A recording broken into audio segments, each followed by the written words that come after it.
안녕하십니까, 김성진입니다. 2026년 4월 3일 모닝브리핑 시작하겠습니다.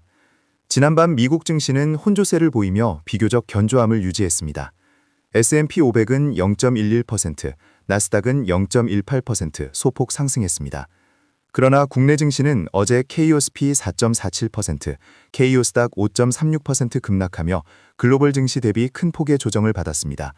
니케이 255 2.35% 하락, 상해종합 0.76% 하락 등 아시아 증시도 하락세를 보였습니다. 이러한 괴리는 국내 시장이 지정학적 리스크와 특정 섹터의 매도 압력을 선반영했음을 시사합니다.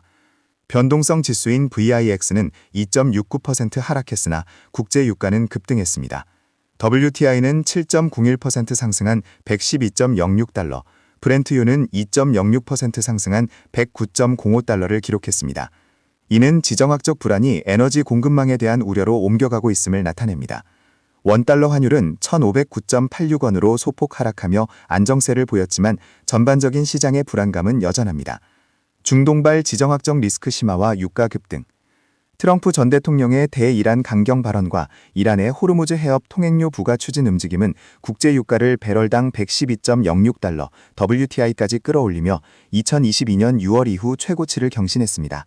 이는 에너지 공급망에 대한 시장의 우려를 반영하는 직접적인 가격 시그널입니다. 이러한 지정학적 불확실성은 에너지 섹터에 단기적인 강세 시그널을 제공했습니다. 실제 상승률 상위 종목에는 하나 S&P 레버리지 WTI 원유 선물 ETNP 플러스 16%, 한투 블룸버그 레버리지 WTI 원유 선물 ETNP 플러스 15.89% 등 원유 관련 ETN들이 대거 포진했습니다. 반대로 미래에셋 인버스 2X 원유 선물 혼합 ETNH는 13.78% 하락하며 유가 상승에 대한 시장의 확고한 베팅을 보여줍니다. 유가 상승은 물가 압력으로 작용하며 국내 증시에는 부정적인 거시경제 요인으로 작용할 수 있습니다. 반도체 섹터의 이중 시그널, 단기 조정과 장기 성장 동력. 지난밤 미국 기술 섹터는 소폭 상승했음에도 불구하고 국내 증시에서는 이오테크닉스 마이너스 8.6%, HPSP 마이너스 8.2%, SK 하이닉스 마이너스 7% 등 주요 반도체 종목들이 큰 폭으로 하락했습니다.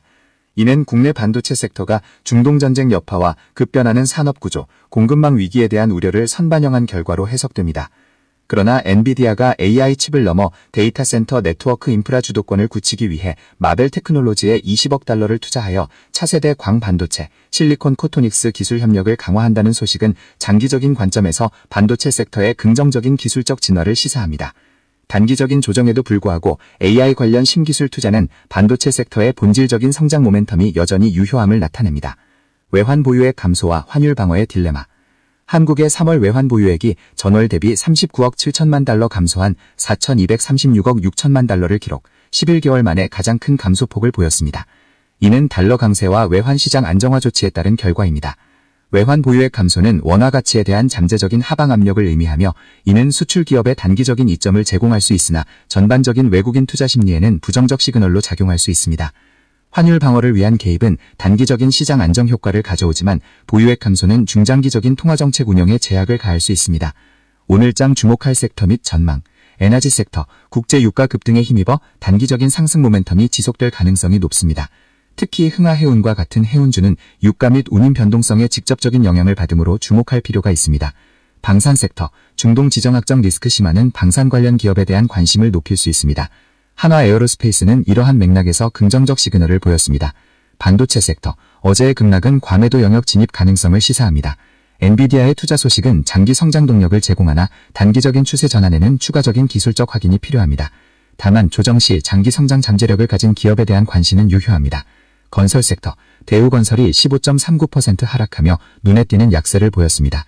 이는 고유가 피해 지원금 사업에 따른 일부 지자체의 재정 압력 우려와 같은 거시적 요인 혹은 개별 기업 이슈가 복합적으로 작용한 결과로 해석됩니다. 추가적인 하락 여부를 확인하는 것이 중요합니다. 종합시각.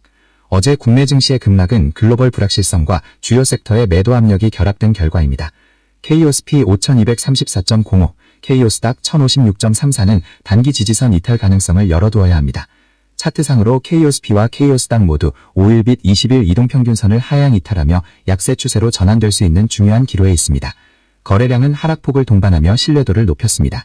국제 유가 급등과 중동 리스크는 인플레이션 우려를 다시 키우며 시장 변동성을 확대시키는 요인으로 작용할 것입니다.